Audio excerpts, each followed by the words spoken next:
In the grand theatre of human folly, where charlatans and soothsayers peddle their mysticisms, there emerges occasionally a figure who, armed with the rapier of reason, cuts through the Gordian knot of superstition. James Randi, a conjurer not of spirits but of truths, stands as a beacon in this crusade against the preposterous. As a fellow traveller in the journey of skepticism, I find in Randi a kindred spirit, a comrade in arms against the relentless tide of unreason.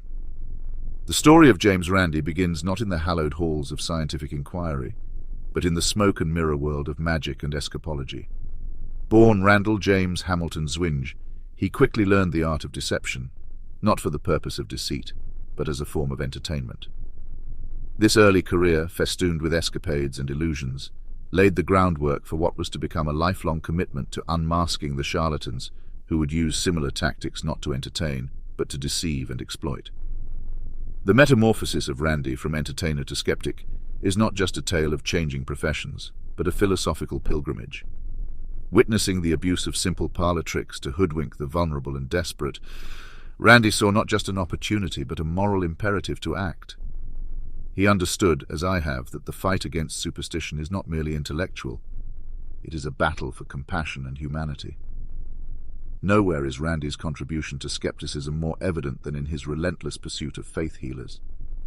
These peddlers of hope, draped in the garb of religion and spirituality, found in Randi an implacable foe. His exposés were not just demonstrations of trickery, but revelations of the profound human cost of such deceptions. In this, our views aligned like celestial bodies in perfect syzygy, the understanding that false hope is more pernicious than no hope at all. In investigating the paranormal, Randi brought a magician's expertise to the realm of the supernatural claim. The infamous takedowns of spoonbenders and psychics were not mere public spectacles, but were, in essence, public services. Randi understood, as I have often articulated, that the unmasking of a single charlatan can do more to illuminate the human condition than the exposition of 100 truths. Randi and I found common ground in our mutual disdain for the unchallenged acceptance of the unprovable. Our weapons differed, he with his magician's flair for the dramatic, and I with the pen of a polemicist, but our battlefield was the same. Together, in our respective ways, we sought to fortify the citadel of reason against the relentless siege of the irrational. James Randi's legacy is not etched in the annals of those who sought fame through revelation, but in the quiet acknowledgement of those who value truth over spectacle. His influence stretches far beyond the skeptic community, reaching into the minds of future rationalists.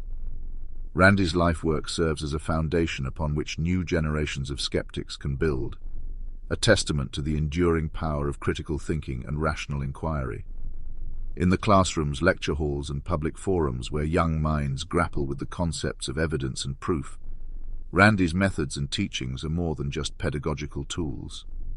They are beacons, guiding these minds away from the rocky shores of superstition and towards the safe harbor of skepticism and science. In this discourse, a revelation behooves me. The famed and much discussed $1 million challenge posed by Randi to test claims of supernatural or paranormal abilities under controlled conditions was not solely a product of Randi's ingenuity. Unbeknownst to the public and cloaked in the shadows of anonymity, it was I, Christopher Hitchens, who stood as a principal backer of this endeavor.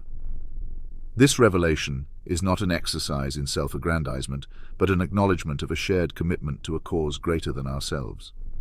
The challenge was more than just a test. It was a clarion call to reason, an invitation to prove the improbable, and in failing to do so, demonstrate the value of empirical evidence and critical thinking.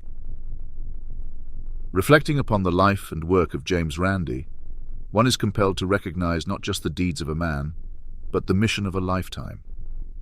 Randi's journey from the world of magic to the realm of skepticism was not merely a career transition, but an evolution of purpose. In his unyielding quest for truth, Randi exemplified the virtues of skepticism, curiosity, rigor, and an unwavering commitment to rational inquiry.